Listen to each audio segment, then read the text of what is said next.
Hello and welcome back to Let's Play Rogue Trader with me, Bring It On. Let's explore the Anatomical Opera. Looks like he's making some stew. Alright, let's talk to Marajai in Abyss. The tall Drukhari, whose body is riddled with painful-looking puncture wounds and dotted with metal rings and clamps, lets out a chuckle as you approach and begins speaking in his own language. Your elucidator hisses to life, translating the words. Look, Carrion. Is this the Monkai that cost you your place at the Archon's side? Marajai's eyes flare a turquoise fire at the sight of you, an immediate, uncontrollable urge to kill. The Drukhari seizes the blades hanging from his belt, and freezes at the shout of the metal-studded Xenos. Careful with the meat for the arena, Marajai. If Sinistoria is short on her toys for her fighters, you'll be punished again. She seems to enjoy pitting you against Chimerae. Maybe this time she won't deem it necessary to give you back your skin after you slay them all. The motionless Marajai turns his head toward his kin, and you notice a thin red stripe on his neck below his ear, like a fresh stitch. Shaking with barely contained rage, the former Draken stares at you with dark eyes.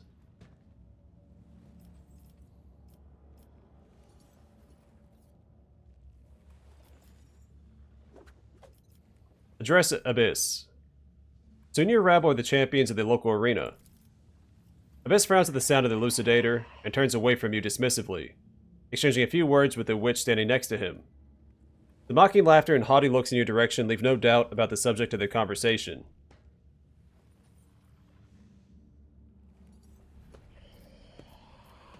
So Marajai was scared and made to fight like this.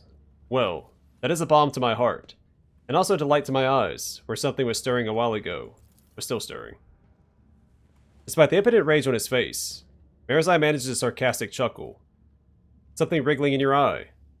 I see Tervantias has not changed his methods for handling specimens. Snap the elucidator shut and address Marajai.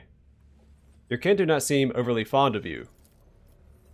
Marajai casts a contemptuous glance at the witches, without hesitation switches to Low Gothic. This witch cult scum is not my kin. Halfborns like Abyss belong here in the filth of the chasm. He cuts himself off, his glove squeaking in protest as he clenches his fists. I saw what happened at the trial. You were tricked. The Drukhari narrows his eyes. Tervantias' creation must have been a low-grade imitation if the mirage did not completely overwhelm you. Even if what you say is true, what is it to you? You were trapped. I am trapped. We could help each other. You. Help me. The Drukhari snorts disdainfully. Why would the quarry help the hunter? If you expect me to believe that.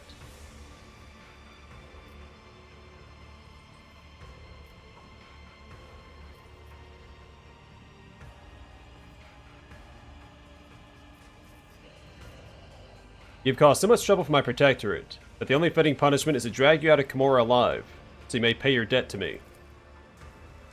Marajai allows himself a mocking chuckle, but you hear the ring of doubt in it. What makes you think I intend to? Abyss makes an impatient gesture. I'm tired of listening to you and your old friend whispering that primitive babble. Enough. We must go. Marajai grudgingly obeys the order, but as he walks away, he cannot resist tossing another unreadable look in your direction. Let us not dawdle.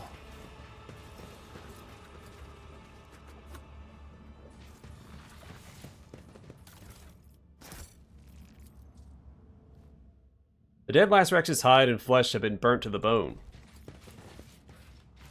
The mutilated bodies of the prisoners have fused together into a large pile that gives off a caustic smell of rot.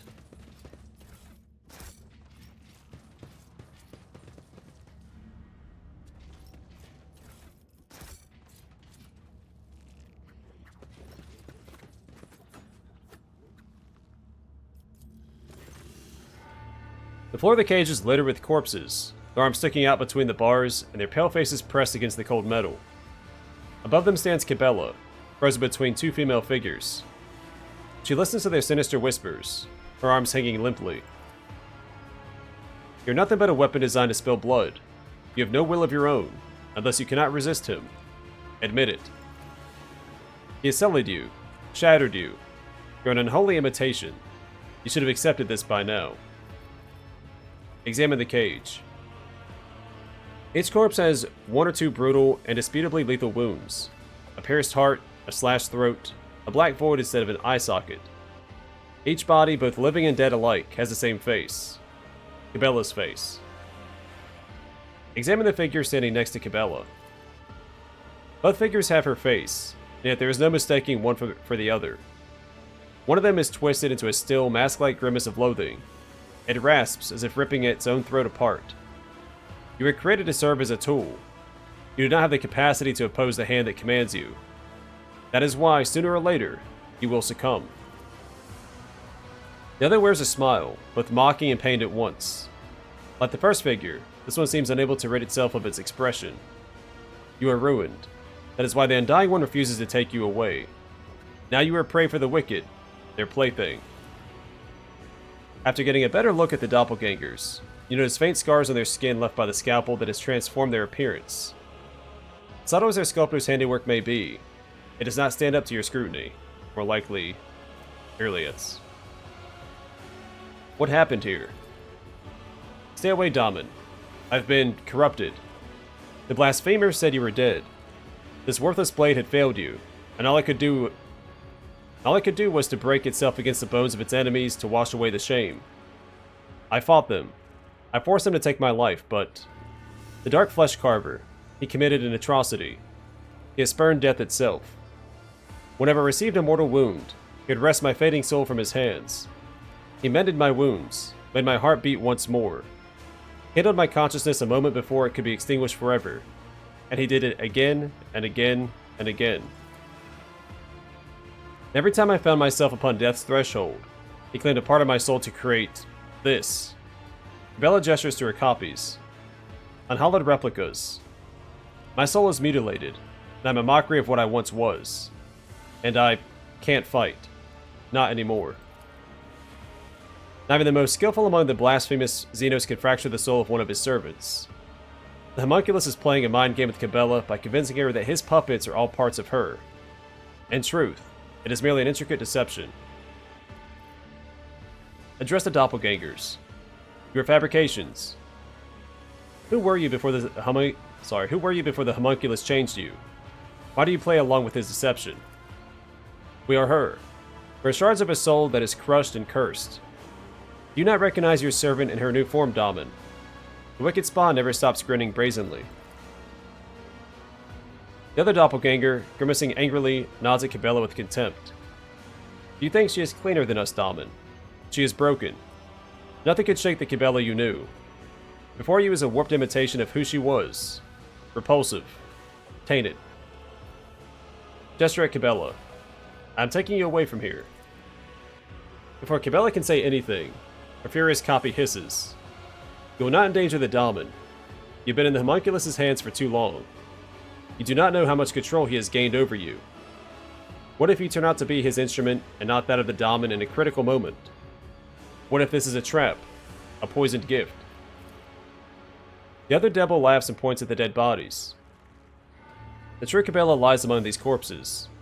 You are just her vestige, her infinitesimal trace defiled by the Xenos. You are unclean, and now you would stain the Daman with your abominable essence. Kibellah regards her copies in silence, then shakes her head heavily. They are right. I cannot go with you. It could be the homunculus's trap. Who can say, perhaps? Perhaps I'm not even the true Kibellah, merely a shard of her. Abandon me here. Save yourself.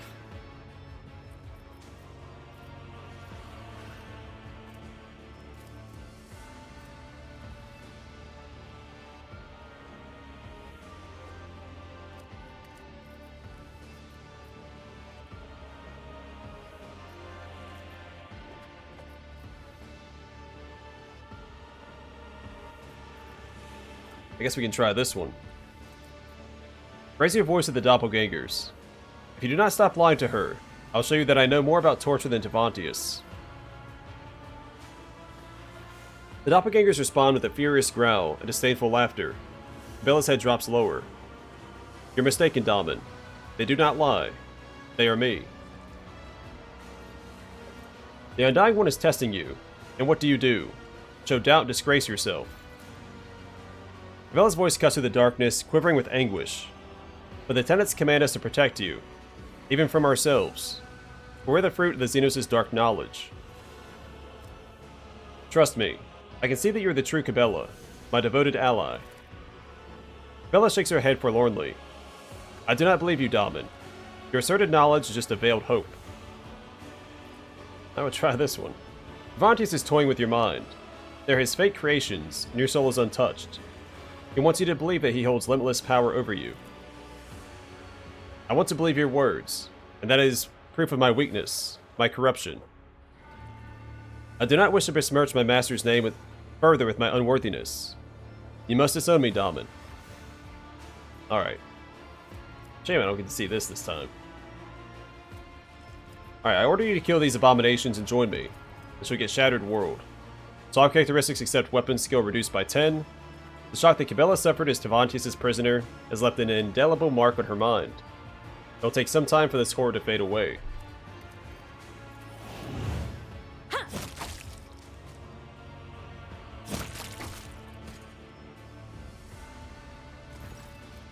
I dare not disobey you. Kibellah faces her 2 copies. Farewell. I am sending you into nothing and leaving to carry on this curse alone. Perhaps you'll find the Undying One there, and he will accept you. Kibellah gazes at the corpses darkly. I alone am left. But what does that change, Daman? I'm a broken mirror, a poor mockery. When you realize this, you'll send me away yourself. But not today, it seems. A shadow darkens her face. If you can find a moment to spare, I'd ask that you speak with me, somewhere more private. There's too much weighing on my soul, Daman Donnie Dawson. And we leveled up. Perfect.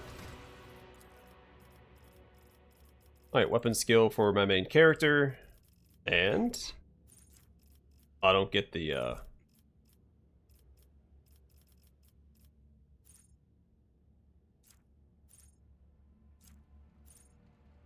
Oh, this would be really good for my shield. I don't think it can really harm me now anyway, but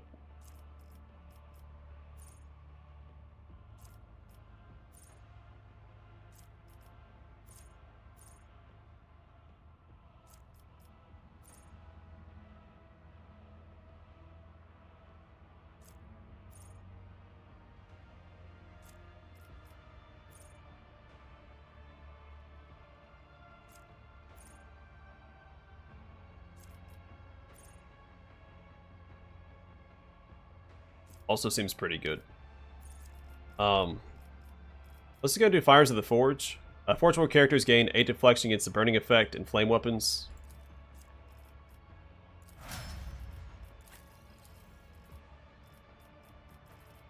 Ballistic skill on Solomorn.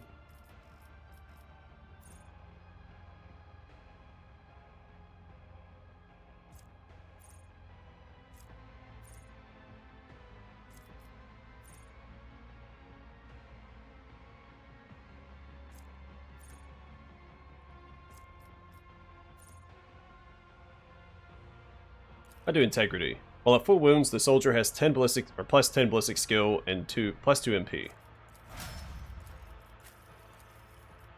Abelard weapon skill.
Alright, maybe Blade Fury?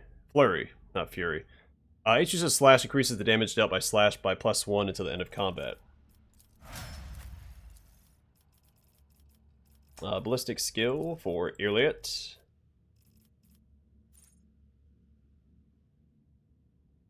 The combat insight, while the operative's perception bonus is 10 or higher, they gain +1 AP and ignore enemies' deflection. And Kibellah.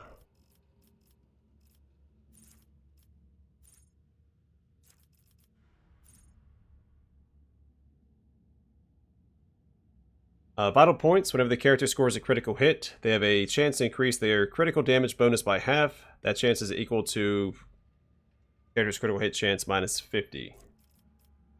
That's an option.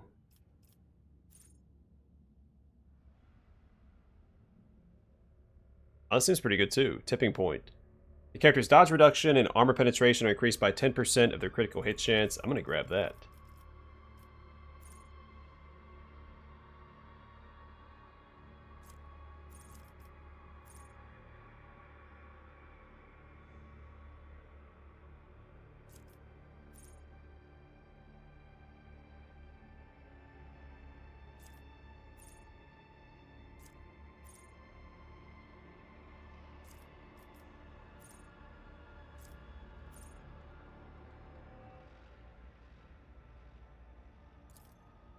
Alright, I guess Everlasting Agony. The duration of negative effects inflicted by pain resonance is increased by +1 round, and the penalty to the corresponding resistance test is increased to -49. And weapon skill here.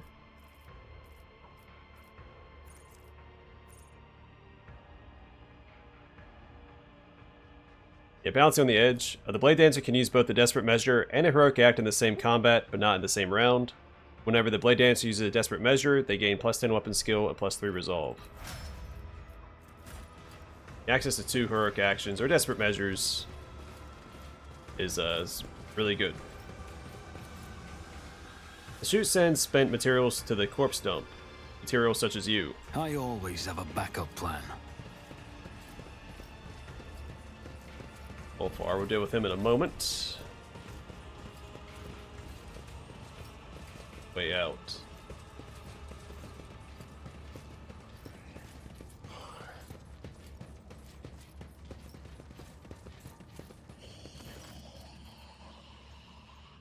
Let's discuss what you expect of me. Tervantias pauses before responding, as if dissecting your question inside his head. Ask, what is your quarrel with the witches? Lately, they have shown arrogance and disrespect toward me. They want to rise in the eyes of the Archon and belittle me. They rank their tasteless flesh dances above my art. They come to my abode to gawk at my treasured secrets. It is time the chasm was reminded that witches too can bleed. Tell me more about the arena. Witches rule the arenas. This is the way of the spires. They are lethal, brides of our dead gods. When they enter the arena, the crowd rides with ecstasy, but this is a rare sight. Typically, their fosterlings, the bloodstained proselytes, oversee the butchery. These are the best killers and athletes who serve the cult. Such arrogant upstarts. They have been undefeated for far too long. When a Sinistoria reigned over the cult of the Fatal Thirst, the proselytes behaved with more respect, but the senior succubus has since withdrawn into the shadows. Now Kakaros reigns in the arena, and Tazara leads the raids. An insolent hag and a presumptuous non-entity. A perfect match. As soon as Tazara drew her final breath, Kakaros' ambitions doubled. She became utterly insufferable. The last time I was in the arena, I saw Marizai. What was he doing there? Owlcat gives you a concerned look. Your memory must have been weakened by the deleterious influence of the controlling worm. The Archon's court condemned him. That brazen, ambitious, and woefully imprudent whelp. He was cast down from the dragons of the Cabal, or in the good graces of the witches of the Fatal Thirst in his very first fight in the arena. He was invited to join their finest, the bloodstained proselytes. Some say he was involved in the death of their succubus Tazara. If so, the Marizai may be disappointed by his reception in the ranks of the cult. What is your connection to the arena of the Fatal Thirst? My servant harvests meat in the chasm and delivers it to their bloody performances. I improve it with augments and stimulants to make it interesting enough so the witches will enjoy killing it. Sometimes I indulge them with little treats. Biomachines or beasts molded by my surgical genius.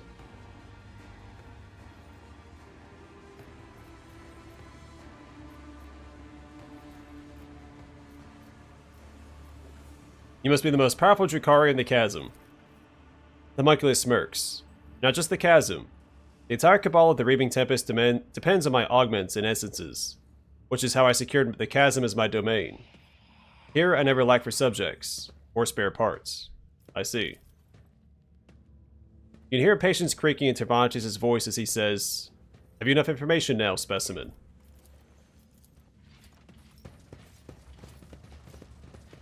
Rise to the top. Fluff or up his get ego left a little in the bit, you know? dust.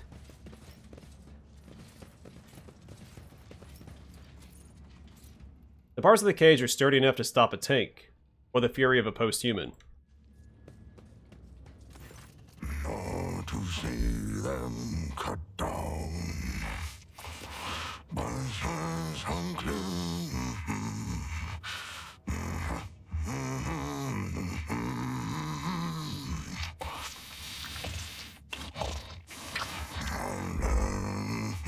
Alone. The past guarding.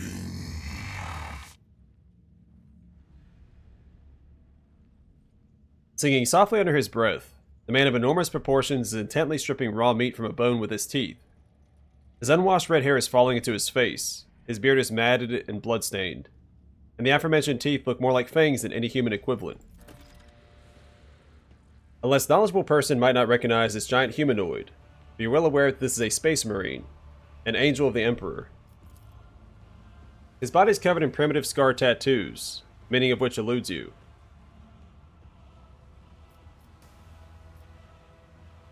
Hope you're enjoying your meal. I am Donnie Dawson. I would enjoy it a lot more if there was Miod. Got any? He gives you a searching look, then shrugs his massive shoulders. I think if you, pass this one check and identify his markings, because he's a space wolf, I think you can greet him with a Fenrisian greeting.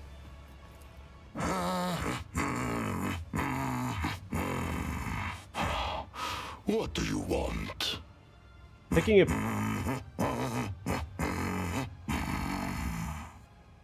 piece of meat from between his teeth, the warrior resumes his murmured singing.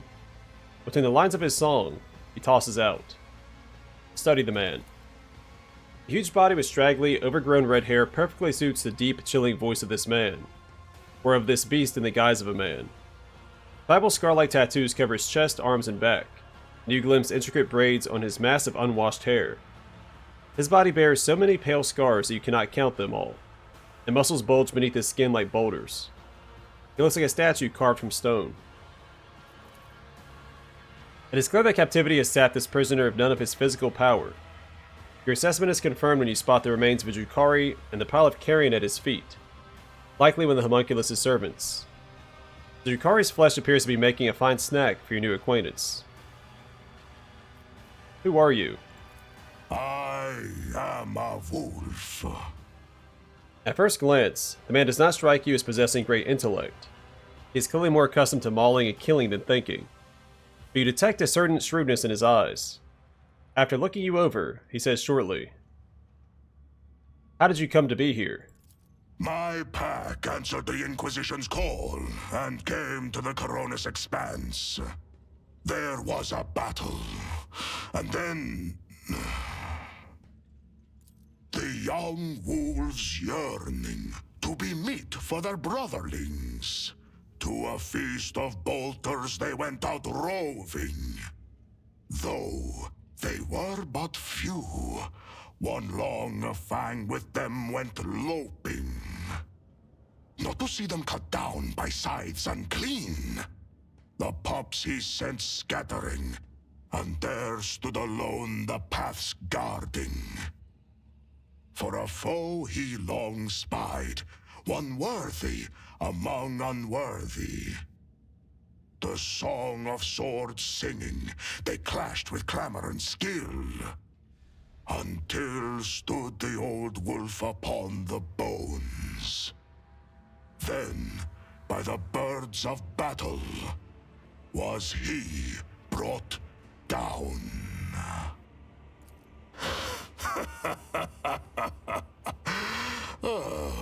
Was that clear enough? This saga sounds less interesting in prose. The giant chuckles. I wish to know more about your brothers. That butcher sent you to spy for him, did he? Or do they know nothing of the Emperor's angels, the space wolves of Fenris, or the great Layman Russ in your corner of the galaxy? With a crooked smile, he narrows his eyes at you. Why does a homunculus keep you in a cage? For his own safety. When I am not busy killing inhuman spawn in the arena, the Xenos fear my will. The giant lets out a low growl that rings with the fury of a wild beast.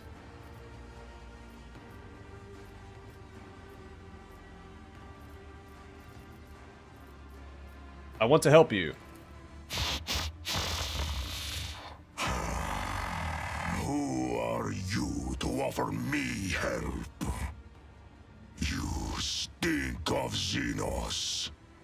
I see you are on friendly terms with them.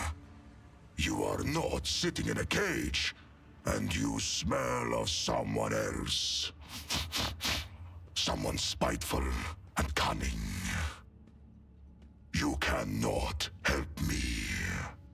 He loudly sniffs the air and his pupils dilate slightly. Pointed the piece of meat in his hand. Don't they feed you? A predator does not eat only when it is hungry. There are many reasons to eat. The warrior looks at you in mild surprise. Then understanding brings a crooked grin to his face. Answer just as obliquely. There must have been a reason for this bloody repast. For a moment, Vicious grin loses some of its sincerity, and the bloodthirsty prisoner casts an intense, scrutinizing look at your face, as if trying to read your thoughts. You must be planning to escape, yes? And why do you want to know? Grinning, the warrior runs his fingers through his dirty hair, making himself look even wilder in the process. I have no more questions. Chewing, he wipes the blood from his mouth with the back of his hand. Listen closely to the song the prisoner is singing to himself. You do not know the language. The sound seems crude and mangled, but not entirely lacking the harsh dignity of a form of Gothic, while also sounding similar to the rumble of a landslide, sharp and choppy guttural phrases tumbling forth in a harsh rhythm. Try to join in the singing. You close your eyes and try to pick up the song's rhythm, to slip into its sharp and idiosyncratic flow. Alas, your words do not seamlessly merge with the stream. As soon as you sing them, you can sense how painfully misplaced they are. You are no skilled, I see.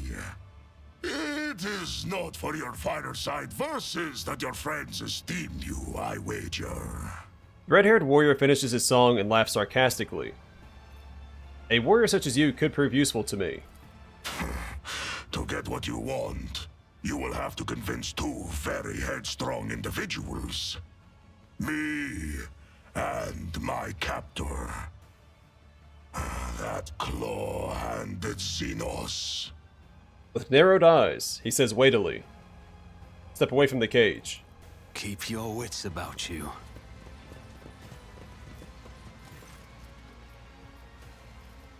Master, allow me to take the Space Marine you keep in a cage. No. The homunculus snaps curtly, and returns to his work.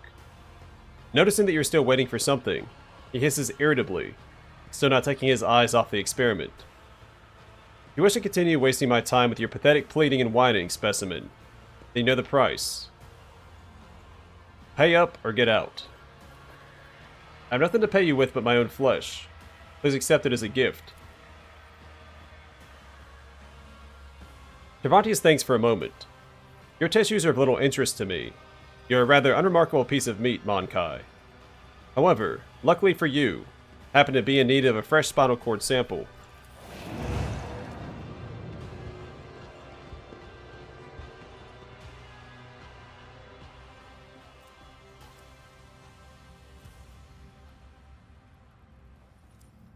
Without warning, the homunculus's limb sees you in a death grip, and a shrieking drill bites into your spine.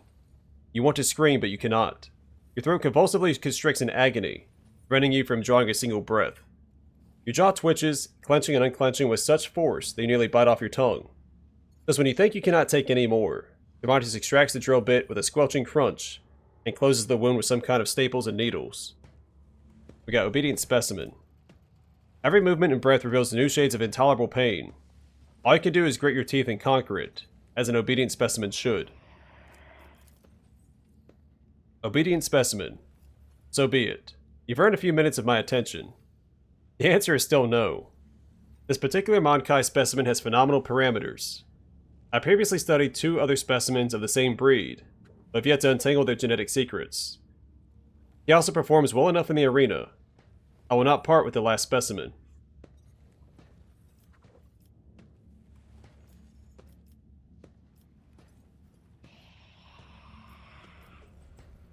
With him, I would definitely succeed, but further both of our interests.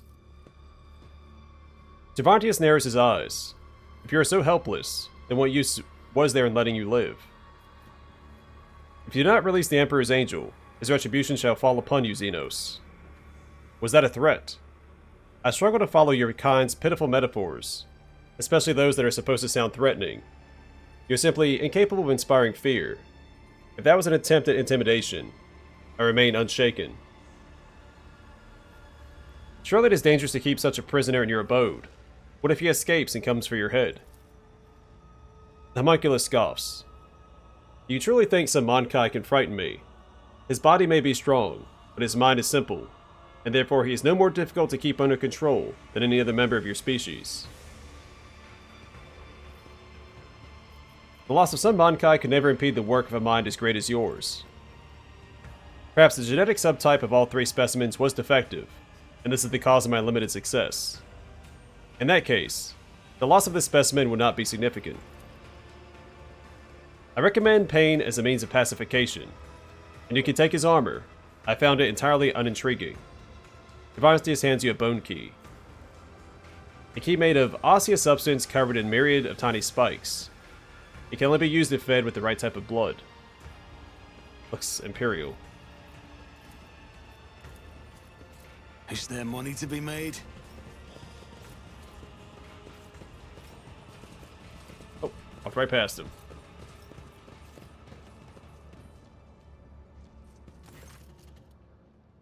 Red-haired giant does not stop singing under his breath, but does not seem to notice you, intent as he is on his own bloody can't say it now. Repast. I need your help. The prisoner looks at you expectantly, without stopping his chewing, but his expression shifts subtly, as if his affected crudeness of mind and manner has been replaced by focus and cunning.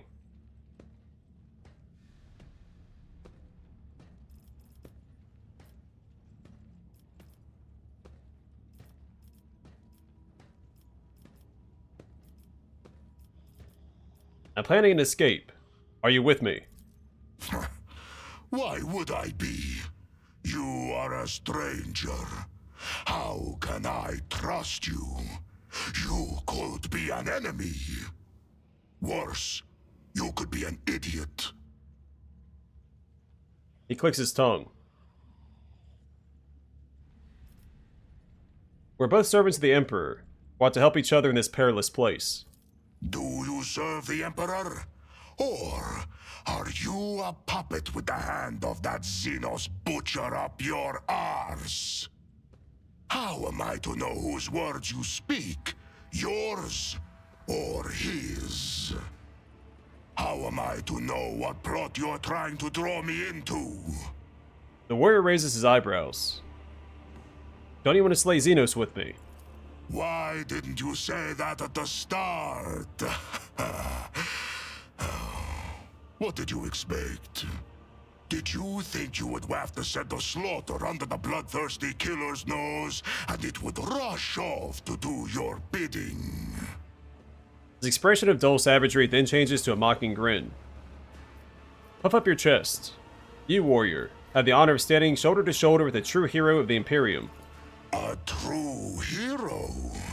Is that right? The prisoner grins cheerfully. I've enacted my will without fear of death, and my valor was celebrated long before I became a rogue trader. Do you realize who you are bragging to, mortal? I have faced enemies in 1,000 battles. The bodies of those I have slain could pay the path from Fenris to Holy Terra. My name is known to everyone in the chapter. The giant roars vehemently. That is a way to get a space wolf agitated. Well, my name is known to everyone in the Cronus Expanse. I am Donnie Dawson. Well, I think I have heard of you. You truly are stout-hearted, they say, and have proved yourself in the past. The enraged giant draws air into his chest, but suddenly pauses to consider. Very well. It will be no shame at all to go into battle with you. Even though you cannot hope to compete with an angel of the Emperor for sheer glory. The red-haired warrior waves his hand with a chuckle. There's a jealous, taunting note in his voice.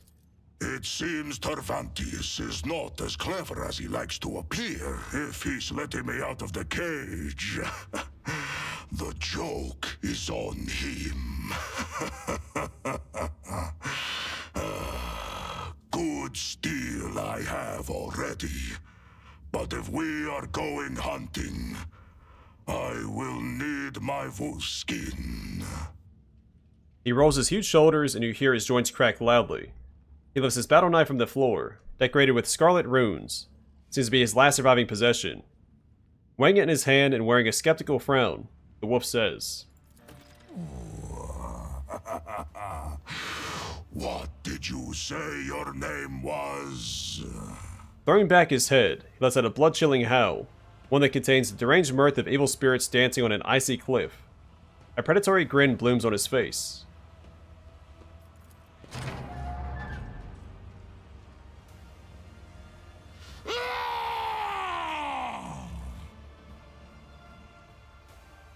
And now we've got a Space Marine. He's already in his equipment. He's got Wolfskin, a base armor property plus 20 strength. It's also power armor. He's got a Astartes bolt pistol, a Astartes combat knife, and a Astartes bolter. We've got a couple of items for him. We've got an Astartes chainsword, which is better than his combat knife. The combat knife, if an attack with this knife kills a target, the wielder restores 1 AP and can make an additional attack with this knife. That's hard to pass up. You can also use Righteous Anger. Interesting.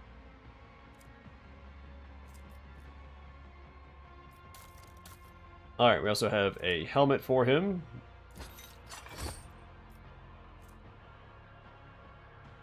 That might be worth it for him as well.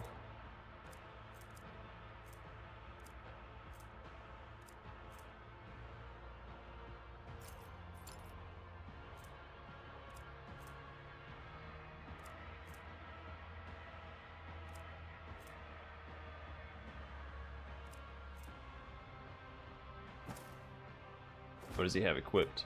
Wolf Pelt Cloak grants 10% armor. As long as the wearer is performed both melee and ranged attacks this turn, every enemy in a 5-cell radius that is smaller than the wearer suffers 1 stack of Perplexed, and it stacks. The Skjald's Furs. When the wearer kills an enemy, momentum is additionally increased by twice the target's difficulty tier. I'll probably do that instead. Let's see what else do you have. He has his Astartes Powered Gloves. The Space Marines' recoil is decreased by 16. Space Marines' melee attacks also apply staggered on the targets if they fail a toughness resistance test with a minus 24 penalty. Astartes Power Boots. The kick ability costs 0 AP and deals additional 16 damage. A lot of armor. You make him into like a really good tank.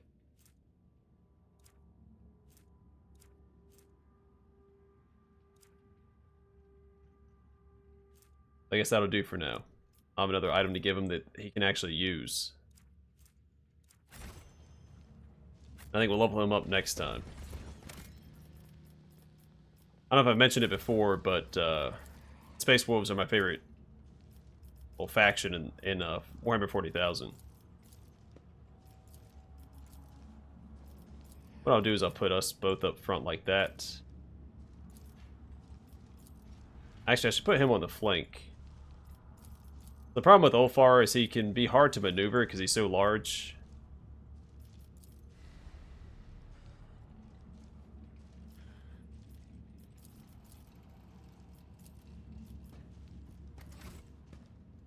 He can get stuck on environmental pieces. Always keep your eye on the prize. Alright, I'm going to call it here. Next time we will level up Ulfar. We will